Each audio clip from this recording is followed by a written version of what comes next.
I didn't hear what you said, Tone. So I'm going to talk fast. The guy you're looking for is an ex-commando. He killed 16 Chechen rebels single-handed. Get the fuck out of here. Yeah, nice, huh? He was with the Interior Ministry. Guy's some kind of Russian Green Beret. This guy cannot come back to tell this story. You understand? I hear you. Serious, Paulie. Tone? Tone, you there? Fuck! Call me back! You're not gonna believe this. He killed 16 Czechoslovakians. Guy was an interior decorator. His house looked like shit. Yeah, it did, but he had a great entertainment center with a universal remote. Welcome to Cut to Black, a Sopranos sit-down. I am Jim Scampoli, and I've seen every episode of The Sopranos. I'm Jakob Burrows, and I've seen 37 episodes of The Sopranos, and so have you, dear listener, if you're coming along with us. Now, Jim did hype this one up for me. He said, we're going to come to a classic, and having watched it, I can see why. It makes sense. What a great episode. Who wrote and directed it, though? That's what I'm wondering. Yes, we are at the infamous Pine Barrens episode, the 11th episode of Season 3, written by Terrence Winter from a story idea by Tim Van Patten. And the first of 4 episodes to be directed by actor Steve Buscemi, who may or may not show up on The Sopranos one day. Cool. And he directed 3 more episodes as far as I'm aware, just from the Wikipedia, where we get all our information. Yeah. But yes, Pine Barrens. Couldn't tell quite from the start that it would be a classic episode. Do you want to go through it beat by beat, or do you want to talk some general stuff first? Let's talk some general stuff first, because I was very curious to if this episode still plays well or how it would play to your newbie eyes, because yes, it's a listed TV Guide 65 best episodes of the 21st century. It is number 4, although it did lose out to the Reigns of Castamere Game of Thrones episode, season 3, episode 9. I don't know offhand which one that is. Well, I do know, but I won't say just in case. Oh, okay. Looking at it, all right, I know which one it is now. The Lost pilot, which I mean, maybe it's because of the history has not been kind to Lost, but Lost was a great show. And then they have number 1 at the Ozymandias episode of Breaking Bad. To round out the top 5, the one that Pine Barrens did beat was Once More with Feeling from Buffy the Vampire Slayer, which, while I love that episode, I wouldn't agree that it's the best episode of Buffy. I'd put maybe Hush or something like that in there. But anyways, Pine Barrens, this is one of the episodes when you talk about Sopranos. Entertainment Weekly, Time Magazine has it as the number 2 episode of Sopranos, behind the college episode, which we've already seen. These are 2 very kind of standalone episodes. Maybe not kind of, they are standalone episodes for the most part. I remember college didn't quite register with you, because remember I even told you that, like, oh, this next episode is thought of as one of the Sopranos episodes. How do you think it stacks up to that? Well, actually, even with college, I can see why. With this one, even though I really liked it, when I went to the Wikipedia, and it was like one of the most critically acclaimed episodes ever, I was like, oh, okay. I mean, makes sense, I guess, but I wasn't like, my mind's fucking blown over here. But I can see why, because it's such a departure, and it's something different, and it's so fun, and it's so well put together. So there's absolutely nothing wrong with classifying it like that. It is very entertaining. Like, that's my main thing. Like, this is such a fun episode to watch with so many great moments. So I was thinking more about that than like, oh damn, this deserves every award in the bucket. Bucket, that is. That makes sense. And yeah, I guess kind of the history behind the episode is that Tim Van Patten, it was like a dream he had. I guess he says that when he growing up, his dad used to take him and his brother to Atlantic City. And on the way down, they'd always try to make an adventure out of it. They'd stop off at the Pine Barrens, and he'd tell them crazy stories about the Jersey Devil, half man, half beast, living there. And it was a spooky place with a kind of magic in it. So I was lying in bed, and I sort of half dreamed this idea of Christopher and Paulie being lost in the woods. And he told Terrence Winter, one of the producers and also writer, I believe, who wrote the episode. And he said, if you don't go into David's office and tell him this idea, I'm going to steal it and I'm going to do it myself. And they came up with the idea during season 2, and they found a spot for it here in season 3. And Steve Buscemi was picked to direct it. It was on paper, they're like, oh, this is easy. This is an easy episode, short and simple. But it was the first episode to take 12 days to shoot. At the time, one of the longest production pieces for The Sopranos. I assume that means later episodes. Maybe there's some that are longer. But there was one other thing here. I'm trying to remember what it was. Oh, yes. Yeah, they had to film it in New York. So, like, the woods don't match up with the actual Pine Barrens. It's mostly pine trees, and it's a little more dense. But I guess the Essex County executive, James Treffinger, denied their permit, saying that The Sopranos depicts an ethnic group in stereotypical fashion. Treffinger was later convicted and imprisoned for corruption. So great. Yes. Oh, that's so great. Amazing. Oh, I love Wikipedia. This is my first thought on that. And also, I swear to God, Michael Imperioli wrote an episode that also came from like a dream. Like, how is this how these people come up with ideas? Am I wrong? No, you're right. Yeah, there was what was the first? Oh, I think was it the kind of the Hollywood stuff or?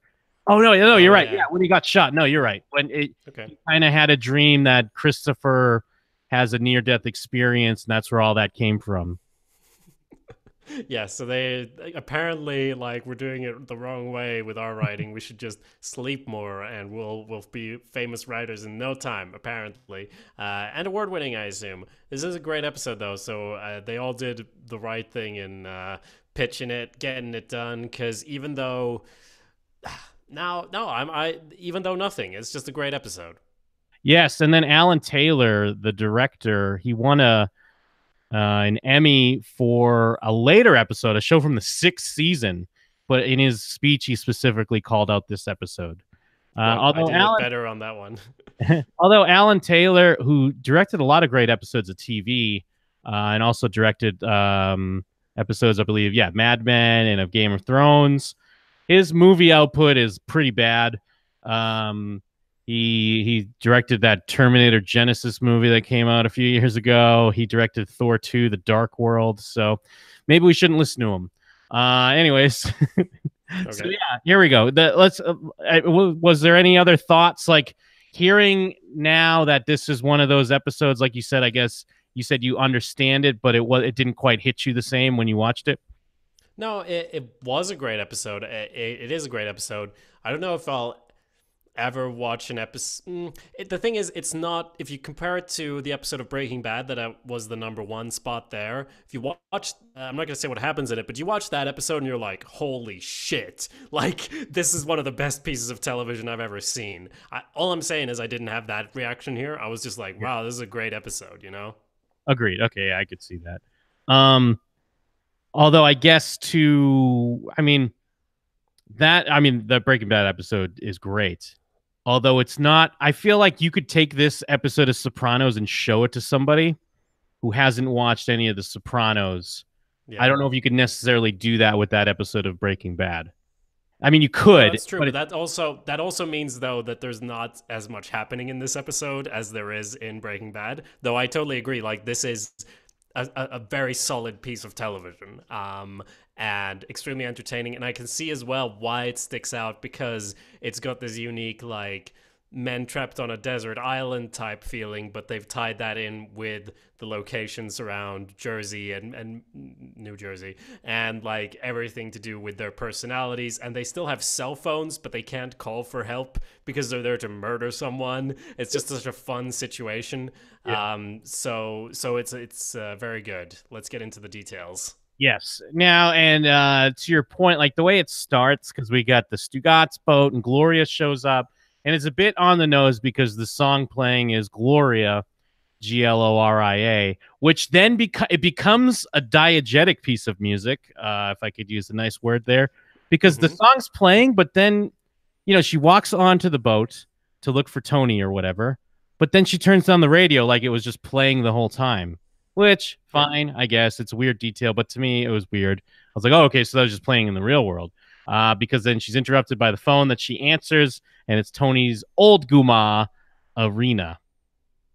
Yeah, I was just like, wow, you can have a phone on a boat. This is amazing. That's what I took away from that. I guess it makes sense that she turned it off because that means Tony started playing that song, so he's the weird sap rather than the people editing it going like, Gloria, get it? He's really like putting on a song with her name, knowing that she's gonna walk in while he's out to get ice apparently. So that's on him. Yeah, very true. Yeah, Tony's just all getting in the mood. Gloria's coming over. Let's play Gloria.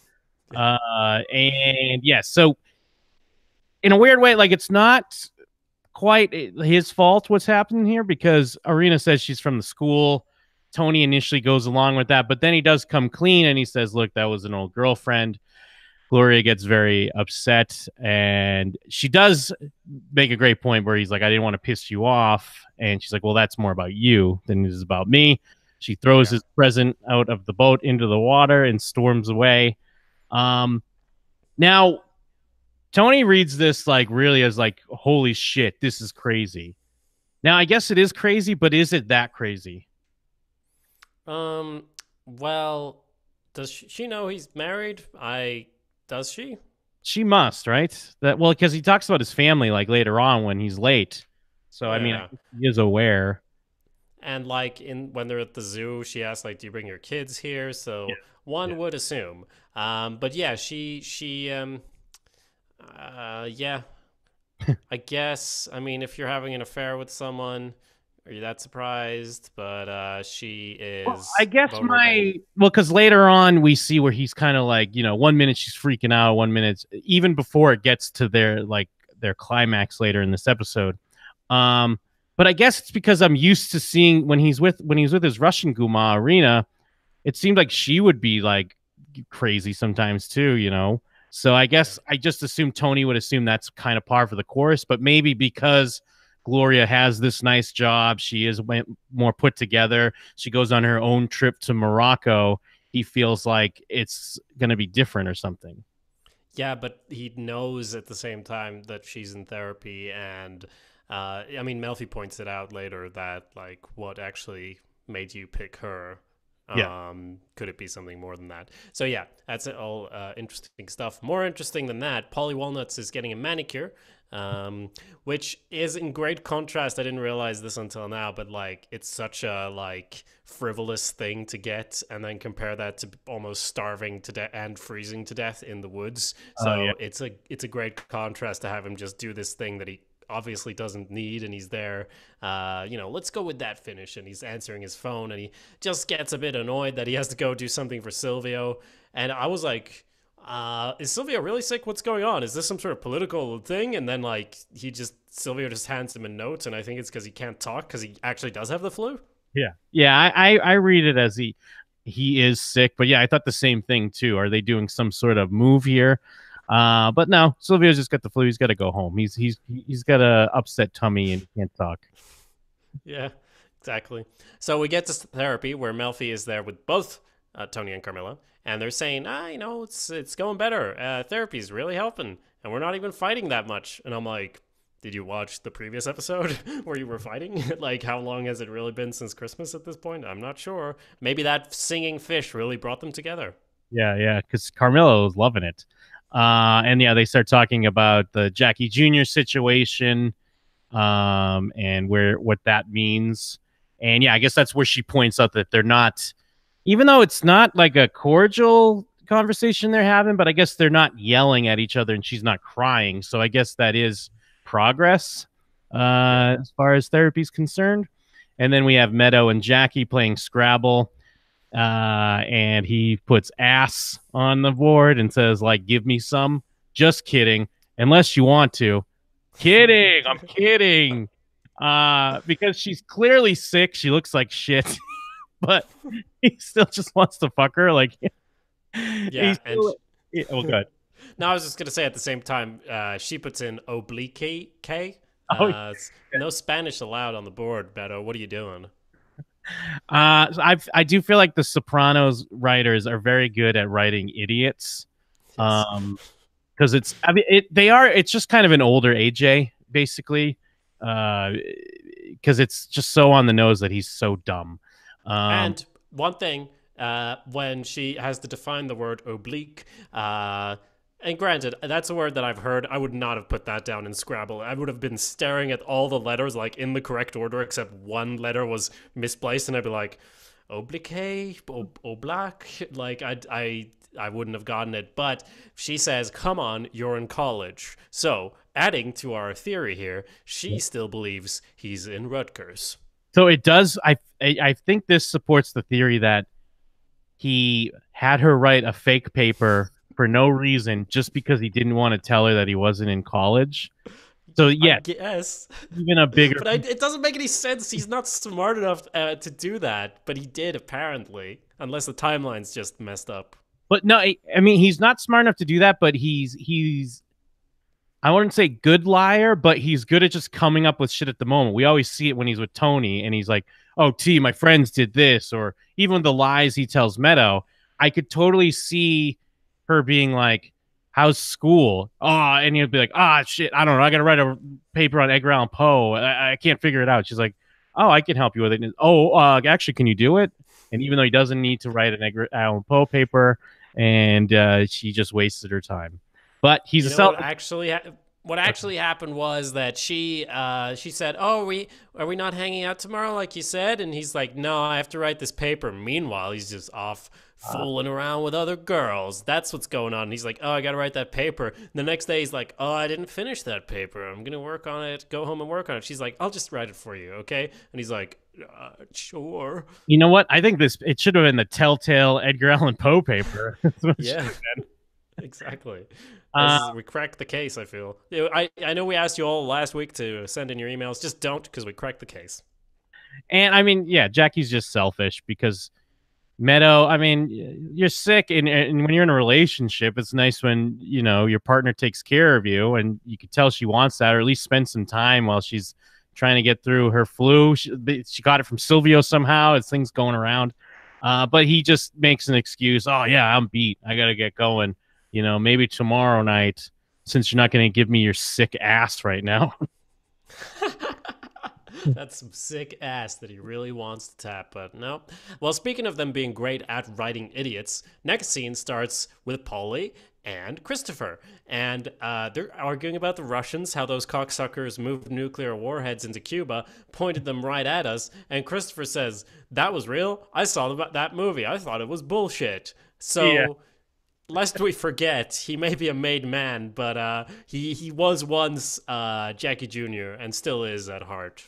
It is almost like every character was once AJ and Jackie Jr., but they somehow got over it. It just can Jackie Jr. get past being himself right now? And then Paulie's got a chip on his shoulder. Like it's weird because Ralphie hasn't been around, but his presence is there. It's so bizarre because we don't really see Paulie and Ralphie interact at all, but they've made mention in the past. Paulie was ready to be like, "Yeah, we need to whack this fuck." And then Silvio made mention it's because Ralphie makes so much money. And here he is kind of got a chip on his shoulder about that and basically having to run an errand that he feels is below him. A few times in this episode, Paulie talks about being a captain, and I've been thinking about that. So what is his crew? I mean, if he's a captain, shouldn't he have a crew? I don't know. He's just, Captain Jack was still Captain Jack when he sailed into Port Royal on a sinking ship. You can't take that away from him. I've never seen him boss anyone around except Christopher. So I guess Chris is on his crew. Is it kind of like, since they're in Tony's crew, but Tony's the boss, technically Paulie is the one they report to, maybe? That's something. No, it's going to be it's going to be next season. There's going to be like 8 new characters who are all like, "Oh, Jimmy the Bean, Johnny the Waffle Iron. Like, you've all been here since season 1. You're in Paulie's crew." And then it's like, we're worried about Paulie's crew. And we're going to see 18 guys sitting there like, "Yeah, we've all been here all along." The whole time. Yeah. I mean, I guess they did have that scene. I believe that was it this season when Tony says, like, you're getting a bump up when he brought him to the statue. Yeah. So, I mean, I guess that's kind of why he's a captain. I was just confused on if he had a crew or not. But either way, he's very, very bitter about having to go pick this money up, which should be such an easy thing. But when you're Polly Walnuts, you have to fucking make a big deal out of it. Yeah. And I'm not even kidding though. Christopher is on his crew, right? Because he gives him the money, and then Yeah. Paulie gives it to Tony. So he's got one made man under him at least. Yeah. I mean, I guess because he's the one that he reports to, and that guy, that guy who's a twin of the guy they whacked, he was coming with him to Christopher's place to pick up the shoes. So he's in his crew, I bet. Yeah. I guess it is kind of like Tony's crew is Paulie's crew because Tony's technically the boss of all of them. But who's Sylvia? I mean, Silvio's crew. Then I don't know. We don't need to make a. Bill is kind of like the consigliere. He's like the main advisor for Tony. So, but I don't know if maybe does he still have to kick up to Paulie? I guess not. No, I meant I think he's a captain. Oh yes, that I'm not sure. Okay. Well, I'm not going to Google it because I'm sure my face will just be inundated with spoilers. So I'll just leave it. And I'll say for now that Paulie does have a chip on his shoulder. He really wants to fuck with this Russian who, to be fair, told him to put back a thing where he found it, so he should die. He does throw the universal remote. He's the first. I've never seen a collection in The Sopranos go like, "Where's the money?" And they're like, "It's right there." Like it's never happened before, and still they managed to escalate it. Well, and because Paulie is really good at even before any of that, he just makes those jokes that are he's being a dick.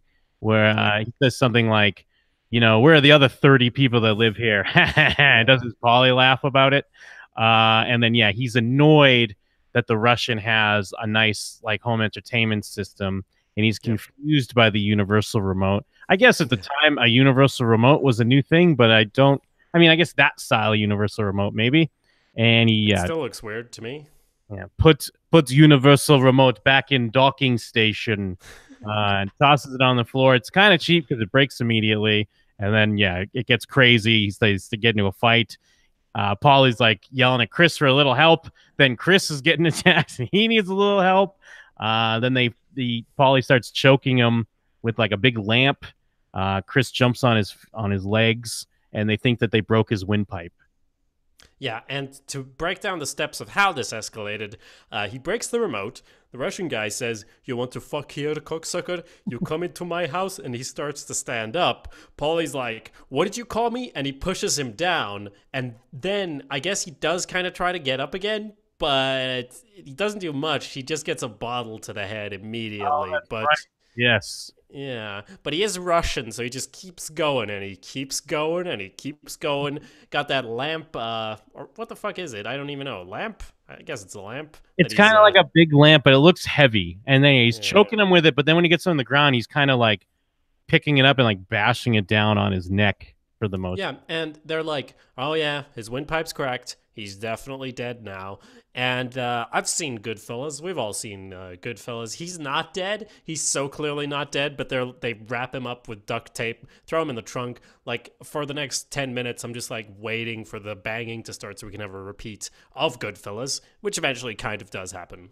Yes, yeah. And then Tony's with Gloria. She's feeling very sheepish. She apologizes and gives them a gift. It's this big, like, Moroccan hoodie, like drug rug type thing that she gives him.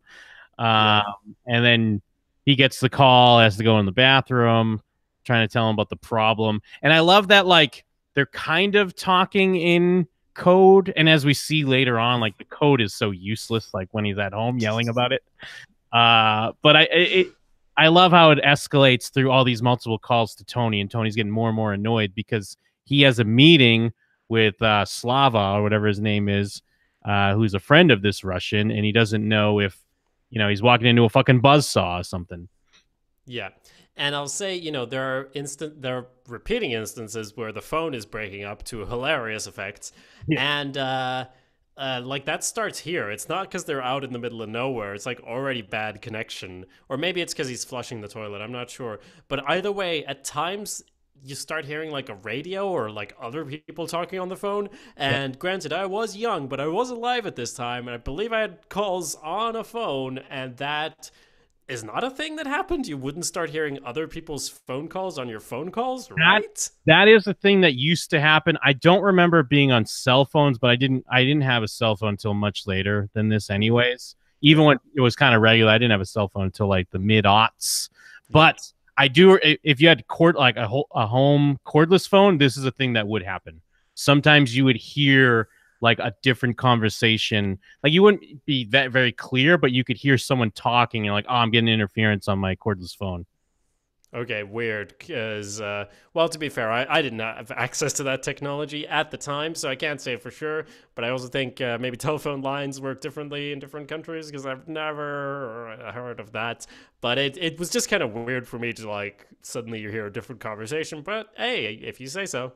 It is a thing that would happen, and I bet it did happen in early cell phones as well. I can't say for sure on that, but I do know it was a thing where sometimes you would pick up other conversations on like a cordless.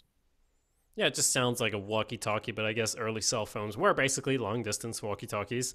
Not much use either. So they're there at the gas station, Polly and Christopher, and Christopher's already talking about how hungry he is, which is great, and how like he just wants to go and eat. And like, first things first. We'll make a day of it. We'll go, we'll go bury him, and then I don't know, have a grand old time, you and me. End of story.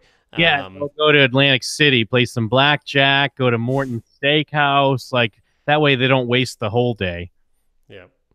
Yeah, and so we know how that turns out. I think it does. It kind of show the trunk, and I think kind of almost at the end of the scene, it sort of pans over. I was so expecting it to be like bump bump, hey, like already, but not quite. Yeah, there's a moment where like Paulie says hi to like a family or something that walks by, and there's a lot of like tension throughout this episode, obviously, and then it gets even more tense when they're in the woods. But yeah, it does almost feel like a moment where the trunk's gonna bust over and this guy's gonna jump out or start like chase him down the road or something.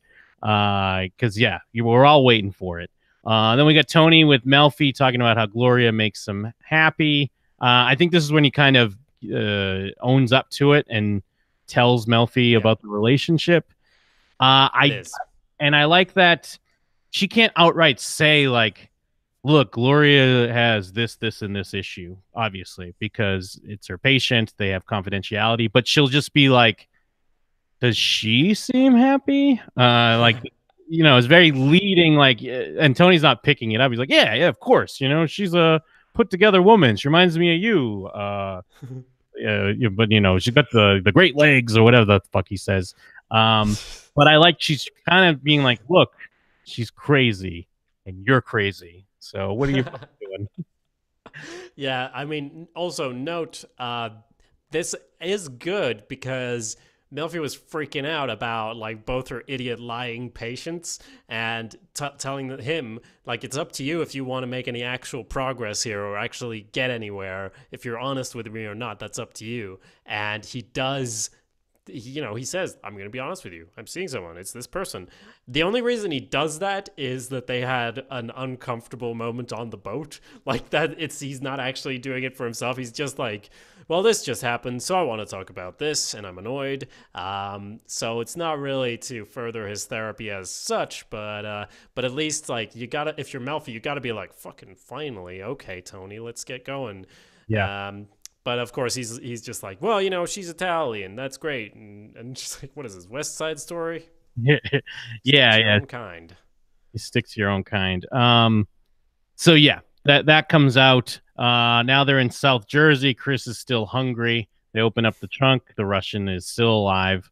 And they just start walking him out into the woods. And what Paulie has the great idea. We'll make him dig his own grave.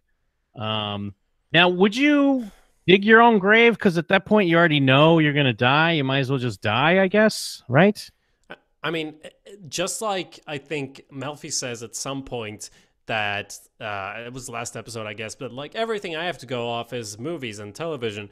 Like that's what they do in the films. So I would make them do it, and I would dig it, hoping that I'd get out of it somehow.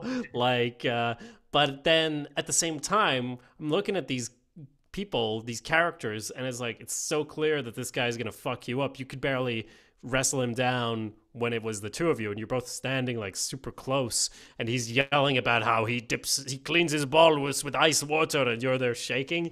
Of course, that was in Russian, but still. So I wouldn't hand him a shovel. I think, at least that's what I feel looking at it from the outside. Yeah, that's right. They're so out of their element. They're already like hungry and freezing. And yeah, the Russians is going on and on about how this ain't no thing. He doesn't give a fuck. Paulie tries to make a fun joke like, hey, don't they tell you not to wear pajamas in the winter or some shit? And then, yeah, he hits Christopher with the shovel, knocks Paulie down, makes a run for it. They just start wildly shooting while they're running. Although Paulie does get at least a graze in the back of the guy's head. We see some little red mist and a piece of his skull go, but he's still going. This guy just won't fucking die. Now, if you're talking about portraying people in a stereotypical manner, this is a stereotypical portrayal of a Russian that you'll shoot them in the head and they'll just keep running for the motherland. So yeah, well, also like. Oh yeah, okay. I was a bit confused with what happens with Chris there, because he's running and shooting and he sort of stumbles, and at first I thought he like shot himself in the hand or something, but did you pick up on that, or do you think it's just blood from his cut on his head? I thought like at first the way it was edited and the way it would happen, I thought maybe Paulie grazed him somehow because he was behind him shooting, but I guess he just kind of trips up in the snow. Yeah, I guess that makes sense. Yeah. They're incompetent, but they're hopefully not that incompetent. I thought he was literally like running in a weird way, so he shot himself in the hand. But okay, maybe you don't know about the Cuban Missile Crisis, but you know about guns, and I don't think you'd go that far down the hole, so to speak. They do shoot him in the head. It does look a lot like he's been shot in the head, but they do see him get up and run. So their, solution is let's just walk in a circle until we get lost forever. Yeah, because they follow the footsteps and the blood, and then they just stop. Everything stops, and they don't know where he could be. Paulie calls Tony, and this is where Tony's yelling if a package could survive in front of his son. So clear that like the code is kind of out the window, because it's like initially they're already like crossing the line because Paulie's like the package got up and hit Christopher in the head and made a run for it. And then Tony's like, is there any way the package could survive? And he's screaming because they're getting interference on the call. It's not going through. AJ has to silently watch his TV show knowing that his dad's talking about killing someone. And then from there, it's just Paulie's like, let's just go. The squirrels will eat him anyways. Like, such shitty rationale. And then, yeah. Chris is like, well, which way do we go? Paulie points at his head. Hey, 4 years in the army. We follow our own footprints. And that doesn't work too well because they just go in a big circle. And now they're in the fucking 100-acre woods trying to get out of it. They're stuck in the mist with the heffalumps. They have no idea because they went so fucking far, apparently. Now, I wanted to ask, when he's talking to Tony, and Tony's like, is there a way the package could survive? First, I thought, like, because he never wanted this to happen originally, I thought, oh, he's alive, great, we can put this thing to bed. But I guess, looking back on it, did he want them to super kill him? Or to, like, wait, if he's still alive, can we, like, sort this out? Well, no, I think he was just mainly concerned about his meeting, where if the guy's still alive and he somehow gets back or gets word to Slava, then Tony's walking into potentially a bad situation when he goes for his money meeting. Yeah, that makes sense. But if they called, when they originally called and they were like, oh yeah, it got out of hand, he's dead. And if they were like, oh, actually, he's still alive, Tony would have been like, great, fucking, let's give him 10 grand and hope that he, like, give him a bottle of vodka and hope for the best. But maybe you just have to kill him immediately after you give him a slap. I don't know. Yeah, because I think if it was to the point where, they're like, oh, I think he's dead, but then he's alive, but they're still in the apartment, maybe you can somehow salvage the situation. But if he wakes up in the trunk, I don't think there's any, like, at that point, it's like, well, no, they were going to go bury my body and keep it a secret. Like, I think you're past the point of no return once they wrap him in a rug and put him in the trunk, like, no matter what. Yeah, no, that's true. I was just thinking like Tony didn't even hear the full story because the cell phone reception's so bad. So maybe he's like, wait, are you not? Is he not dead? Then how about we don't kill him? But I mean, obviously after the meeting when he finds out he's an interior decorator, then he definitely needs to die. And that's the next scene, the meeting there. And it's such a convenient thing of like the guys. This hard Russian is even getting choked up about how much he loves this person. Like it's almost to a comical extreme that he's like, you know, he saved my life. He's like a brother for me. I'd do anything for this guy. He's the most important thing in my whole life. And then Tony just has to stare at him blankly, like, oh yeah, I don't know. I mean, did he give the money? I told him to. He's like, I wasn't there. You know, he can't even give an inch on any of that because it's like, Andy's a fucking, you know, some sort of green beret or whatever the fuck. Yeah. And your right hand man, apparently.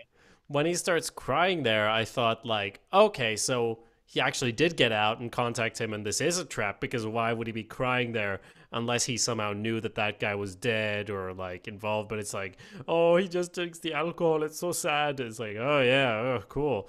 But basically, the gist of it is Tony gets to go out and make that phone call. True hilarious effects, as heard in the opening clip. Yeah, and I guess we should point out that they did have this character in the previous episode, so there was this weird little seed planted where we see he was. It's interesting because Paulie's clearly the instigator piece of shit in this scene, but they set this guy up almost in the previous episode like he's a piece of shit because he's just kind of like, you know, drunk, like all on Tony. Like he's not being directly, like he's not directly fucking with him, but it just seems like he's going to be a problem. And as we see, it does end up being a problem. Yeah, and he made an impression like he wasn't in it a lot, but he was very clear. We were introduced to both of these characters, it seems now, for the purpose of this episode, basically, that we got to know them. And he came in like, oh yes, very high level. Shh, oh, I keep secret. So yeah, it was a good introduction to plant him, because I swear they could have done this episode without that, but it's much better having that established firsthand. Yes. Yeah. And then we have like the clip we heard at the top of the show with the broken up conversation due to the phone and hilarious effect. He's an interior decorator. His house looked like shit. Yeah. And the source of that, he worked with the Interior Ministry. I did miss that on the first time around, but I still laughed at the line because I knew like he definitely said something different. Or I was like, did Tony say like he like decorated the walls with their blood or something and that got chopped up? But then I rewatched it because I'm an idiot. And I'm like, it's bad cell phone reception in my head. And then we have them kind of walking and what they're hearing like twigs, and they're kind of getting spooked because this guy stalking them. And then they start running and shooting again. Now, I'm trying to get, what am I supposed to get from this when they find the dead deer? Is it that they did shoot it, but Christopher's line is that, you know, if we were trying, we wouldn't have hit it. But since they were shooting a while, it was like a lucky shot. Or do they think the Russian killed that deer and left it fine? I think the first option there is the correct one, because it's probably not that easy to shoot a deer with a handgun. I also assume they like shot it and then it's kept running for a bit before falling as it's like behind something there. So yeah, that's my assumption. They know they're not hunters, but it is like they couldn't shoot the guy, huh? But they could shoot a deer. But yeah. And that's when Paulie falls and he loses his shoe, which is important because now he's walking around with only one shoe in the snow. It does say in the notes, I mean, I don't know how true this was. I guess it must be that it wasn't like planned that it was going to be snowy. It just, before they went to film, there was like a snowfall and it just kind of added to it. It's so interesting because I can't picture this any other way. It does really add to the, like how the environment is like so much against them, and they're so in like they're so out of their own environment in this new wild world here. It's like a white desert they're trapped in, and like the deep snow going through it. It all really works. My guess would be is that there would have been snow, but just not as much. That was what I assumed. And plus, going back to the first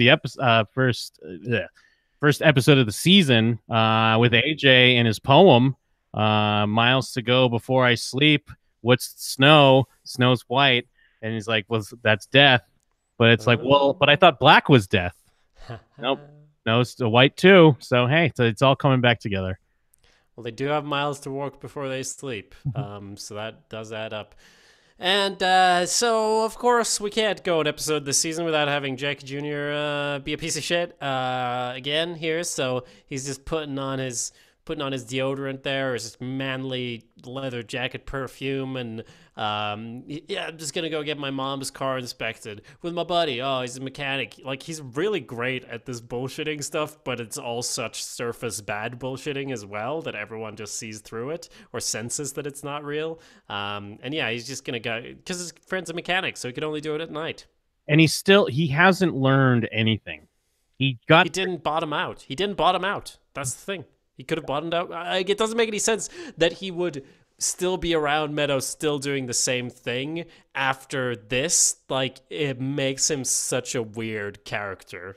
Yes, Tony beat him up in a bathroom. He came to Tony on Christmas and did his apologies. And Tony even said, like, I don't know what to do with you. But he still thinks he's, like, slick and can handle everything. With this great story of getting his car inspected. So yeah, we'll see how that plays out. And now Chris and Polly are still in the woods. It's nighttime. Chris wants to eat the berries on the tree. And Polly, I mean, in a smart move, he's like, no, you don't just eat random berries.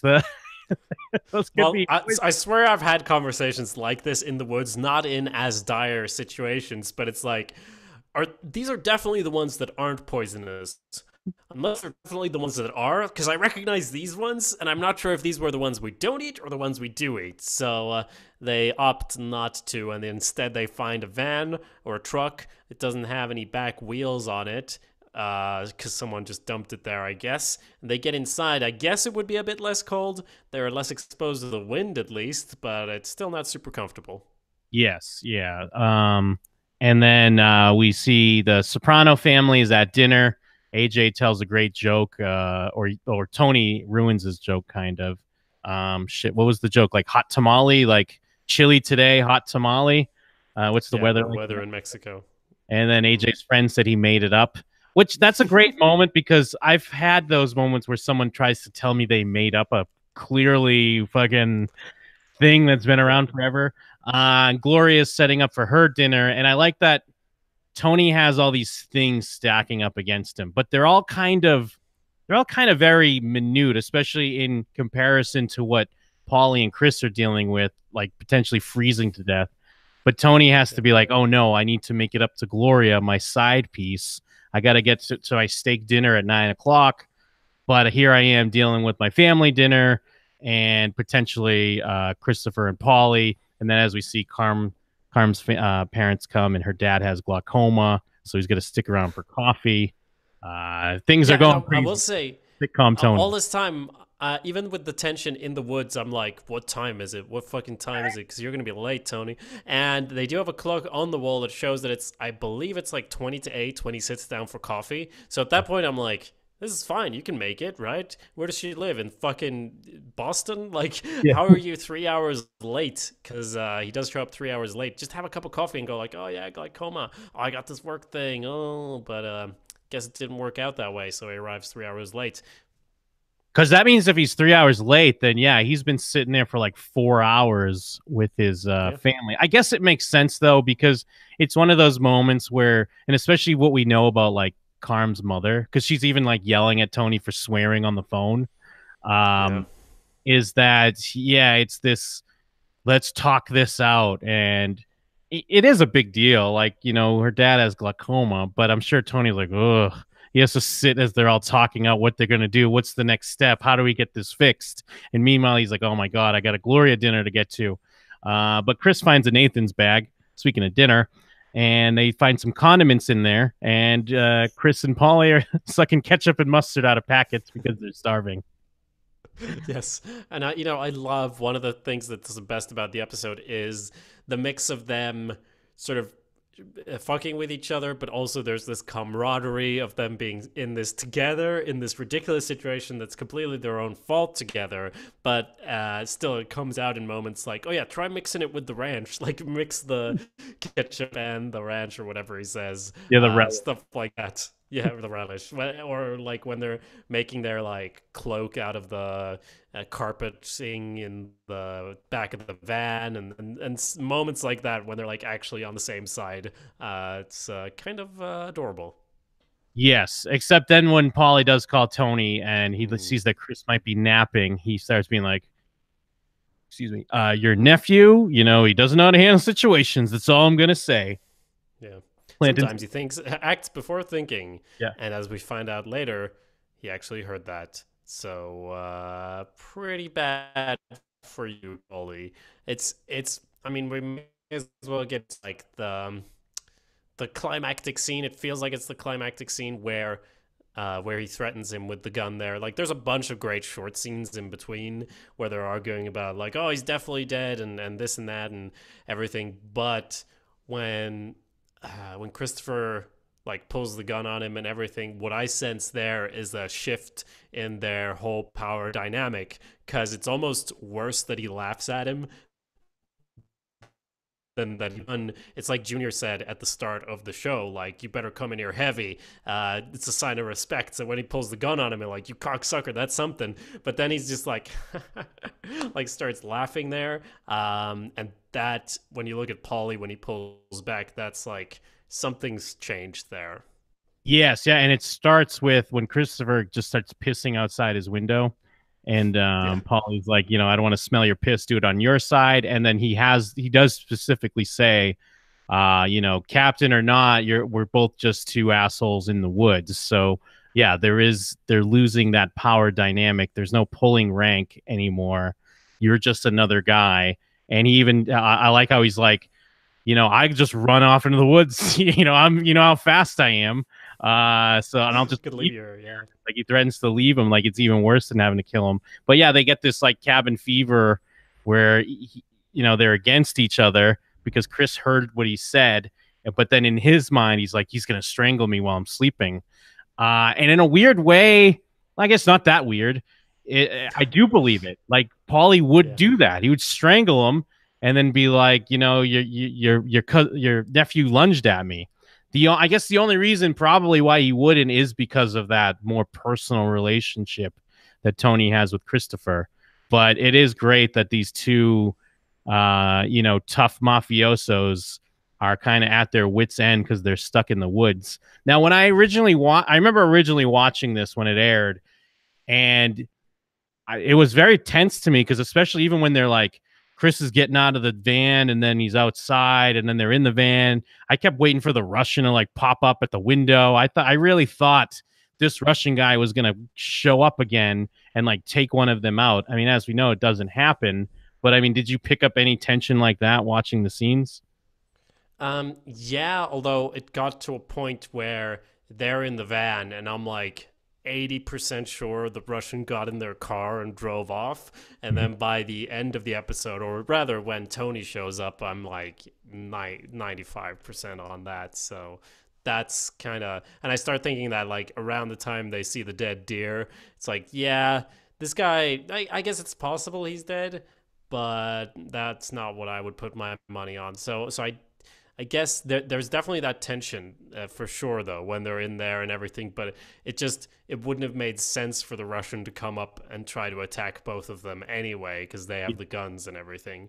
I thought, if anything, he'd be hiding. Like, when they see the bloodstains end, I thought, yeah, he climbed up the tree like Ruin, Hunger Games or something. But that also didn't make any sense. So I'm not 100% what to think there. So yeah, then Meadow can't find Jackie. She's trying to call him. Then she asks her friend to use their car to go looking for him. And, you know, we kind of cut around, but we see she's waiting like outside. I don't know if it's his house. I guess it's his house or apartment. And then she's even second guessing herself. Am I doing the wrong thing? Am I just as bad as him? But her suspicions are confirmed when Jackie walks out with a blonde chick. And I almost was wondering if they're going to pull a thing where it's like not what it seems. Yeah. But I mean, I guess it is. but it's almost like because he walks out and they're just very. It's not like they're like arms around each other or anything. It's just kind of very like they're next to each other or whatever. I don't. Maybe it's because she's a prostitute. Who knows? But Meadow confronts him, and Meadow's friend calls the girl a bitch. She's like, "What? Would you say, bitch?" And it's one of those, and then they drive away, and then Jackie has to be like, you know whose daughter that is? It's like, yeah, do you know whose daughter that is? Because you're constantly fucking up, you dumb piece of shit. What are you doing? Yes, very true. And just to wrap up that storyline, we do get Meadow being seen to by the school nurse, or like, is she actually in a hospital?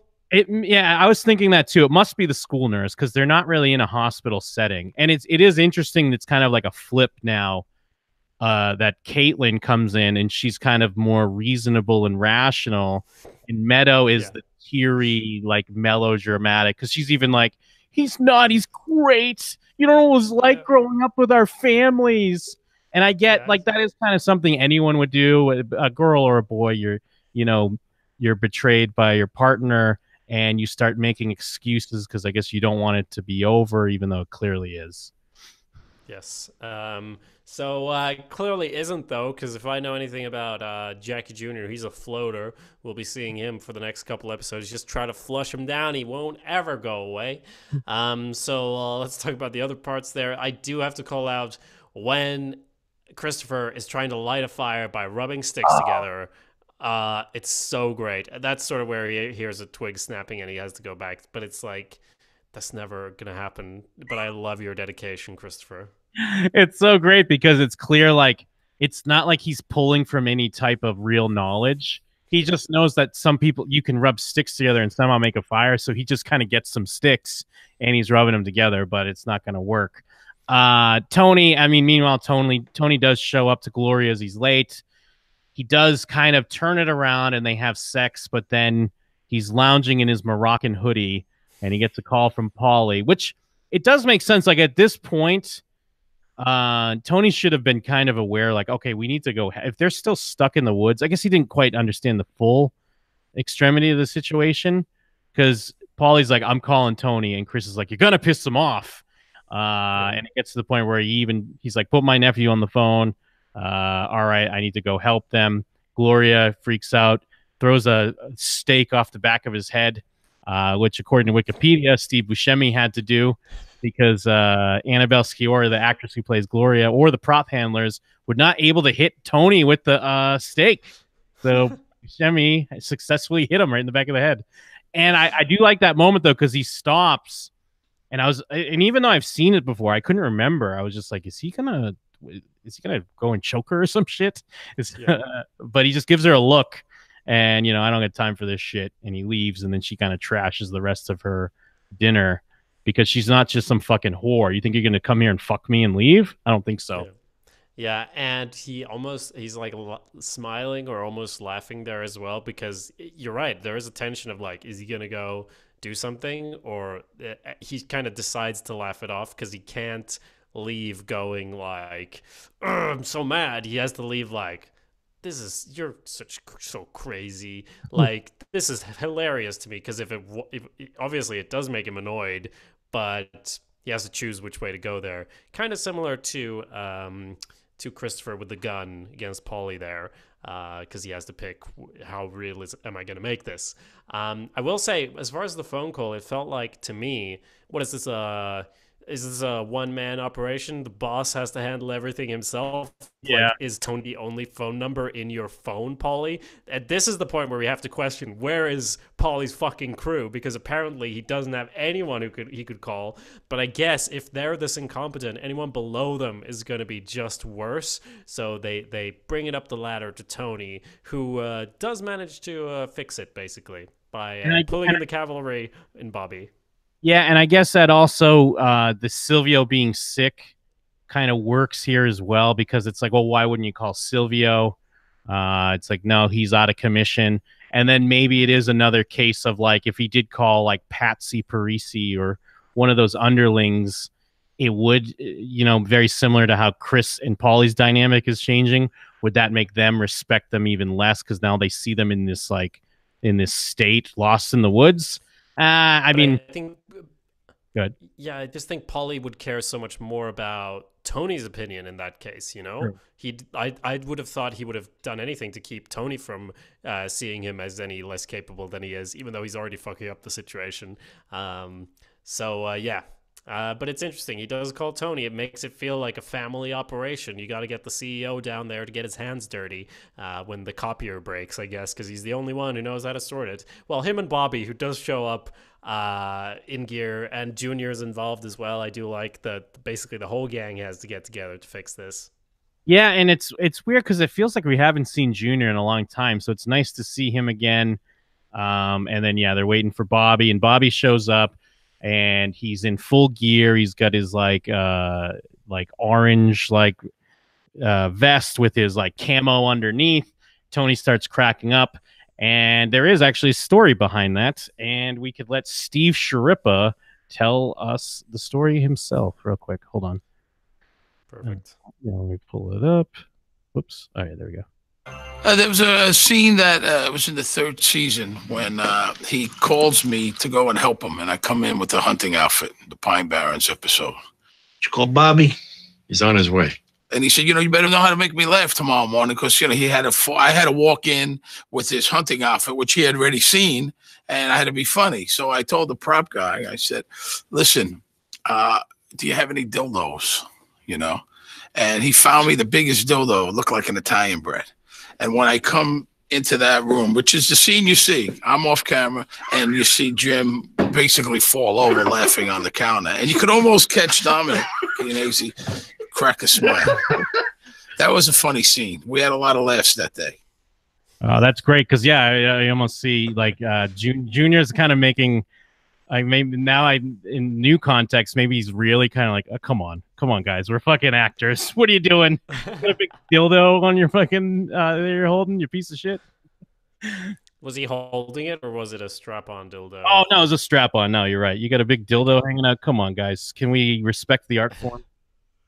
Yeah, or he's trying not to laugh. It depends on your interpretation there. But it is, even without the dildo, it's pretty funny when he walks in there and he's all geared up. And Tony just starts laughing. And it's extra funny because, like, it's not bad enough. You got to wake me. You got to break my balls too. And he's like, even I have my limits or something like that. Because, like, last episode, he was forced to be Santa Claus. And this character is so growing on me as well, like, over this season. Because he comes in like just this fat idiot. And, I mean, that's kind of the role he plays as well. But it's just his little comments of, like, I got feelings too, guys. Like, all these things that make him such a well-rounded character. And as well, the whole thing with his father and all of that. So I'm on his team. Yeah, and they do a good job because then they kind of have a nice scene in the car where Tony thanks him for taking care of his uncle, because I mean he kind of second guesses it too, because Bobby talks about how him and his dad used to go out hunting, and that's kind of where he learned a lot of the stuff. So it's a nice reminder his father recently passed. Tony thanks him for taking care of his uncle, and then Bobby says how much Junior loves Tony and how he talks about him all the time. And then it's just a nice, sweet moment where he's like, sometimes I wish he was my uncle. Yeah, and he does manage to get a joke in there that doesn't land at all as well. Oh, yeah. Thing about Bear left and etc. Super hilarious. So yeah, meanwhile, things are escalating in the van. I think we basically talked about what happens there. They arrive, but like there's nothing they can do because it's the middle of the night. They can't reach him on the phone, of course. So then we got the whole gun pointing going on, and it ends with like you mentioned, the whole gun pointing, the whole escalation, it ends with him saying like, I could run away and leave you here. And like you said, it's a worse threat than like choking him or shooting him, but because Paulie's genuinely, leave me, and he's like, I won't leave you. So it's kind of sweet. So is that basically the end of that night? Like it's the next day after that, I think. Yeah, because then Tony and Bobby basically have to wait it out. Then it's the next day. Daylight comes, and Paulie puts together his own little makeshift shoe, and they just start wandering again. Tony and Bobby are looking for him, but then when Paulie freaks out because his shoe won't stay on, and he starts shooting it, it kind of gives them an idea where they're at, and they were able to find each other. And then they're like, what were you shooting at? Yeah. He's like, don't worry about it. Like, doesn't matter. Because, he was really he reached quite a breaking point. Because I like how he even plays that out with, like, his hands are shaking and he can't tie, like, the thread back on of the rug. And he just so crazy at the point he's just going to shoot this piece of fabric because he just can't handle it anymore. Yeah. And back in the car, he does repeat that, he just lunged at us, Paulie says. And Tony turns to Christopher, is like, yeah, he lunged at us. Like, to be fair, even if he was ratting Paulie out, he wouldn't do it in front of him. So it's not like a big thing, but it's still like, yeah, okay, because we've been through some shit. I know you tried to pin it on me, but, like, we've been through some shit now, man. So I'm all for them being, like, the new comedic power couple. And by the way, throughout this episode, I had flashbacks to the whole thing with the poison ivy in season 1, because that, again, is them running through the woods just shooting blindly after someone, and that's, like, 90% of this episode. Yes, yeah, absolutely. And yeah, they have, like, they get in the car, they're able to eat. Tony has to be like, mayonnaise on your chin. Like, I don't get quite the what they're going for there, but Paulie is looking out at the woods. Kind of reminded me of when he was, like, mad at Italy, when Italy didn't quite work out well for him and he was staring out the window. And it's bizarre. Like, I know why they have to go to Tony and Melfi, but it really feels like the episode should end here. But it kind of comes back a little awkward, in my opinion, with Tony and Melfi, where he has to go over how he had a fucking roast beef thrown at his head. Although it is one of my favorite, like, not necessarily lines, but just the way Gandolfini delivers it, where he's like, "Why does everything got to be so hard?" I do right by my family. Does that count for anything? I've used that in the intro for my show Jim and them before. But then again, like, looking at it now in this context, it's like he's not really doing that right by his family. So he is the one making it hard for himself. So I'm looking at it a little bit more of a new light. And then, of course, then Melfi talks about how does Gloria remind you of anyone, these people that you choose to have in your life? Yeah. As far as the mayonnaise, my read on it was, like, that's him. Hey, like, if someone tells you got shit on your face, that's one step up from, like, your fucking flies undone, you scrub. So it's kind of like him getting a lowered status as a result of all of this. At least that's how he would feel. And, like, the next, like, when he's turning to look out the window, if you have subtitles on, it will say in parentheses, like, opera music playing as he's just looking out super annoyed at the trees. So you're right, that would have been a great end point. At the same time, it makes sense to get that final scene in there as well. Like, logistically, they couldn't have put it anywhere else because this was the day after. It had to be. It could have been next episode, I guess, but I guess it makes sense the way they do it. It's a good ender, though. Who does it remind you of? We all know the answer. He doesn't have to say it. We can just fade to black. Yeah, no, I agree.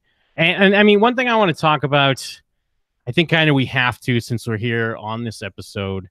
And I know, like, you're going in unsullied, Jacob, but I might have to sully this question for you. If anyone else is going week to week and you don't want to know the answer to this question, it's fine to turn off now, because I mean, we're almost at the end anyways. But I feel like we need to get this question of what happened to the Russian.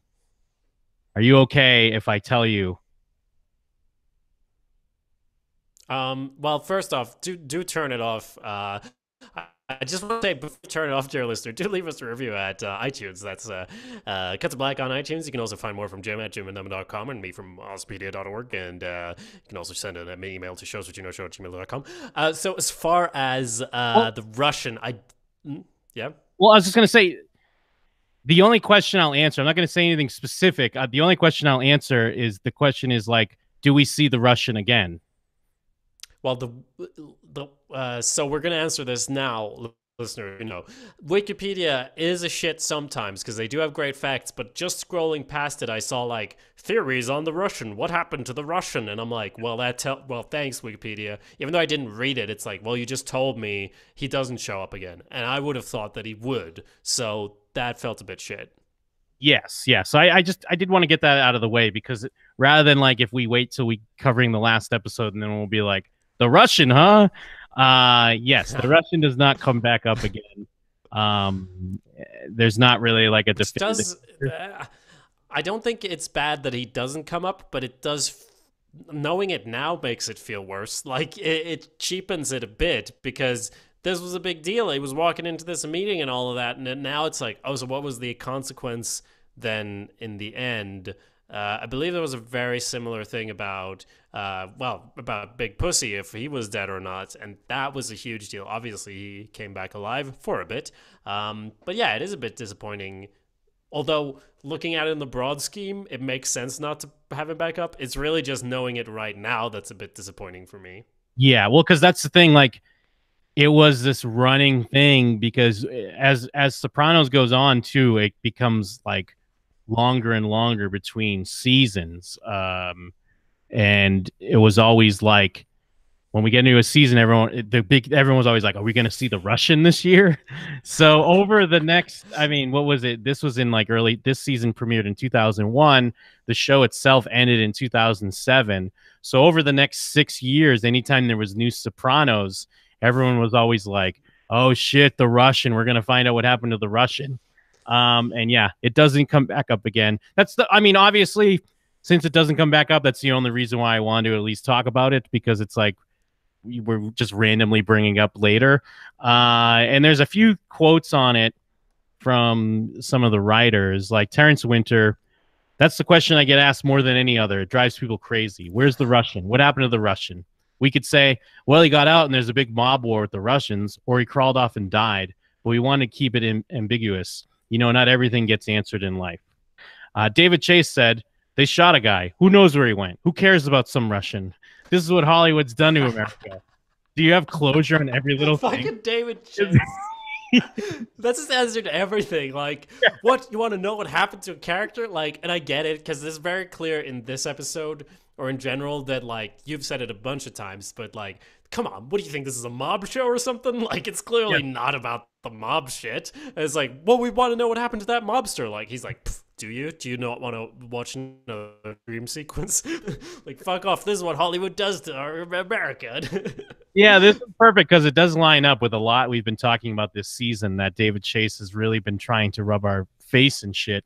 And yeah, do you have to have closure on every little thing? Isn't there any mystery in the world? It's a murky world out there. It's a murky life these guys lead. And by the way, I do know where the Russian is, but I'll never say because so many people get so pissy about it.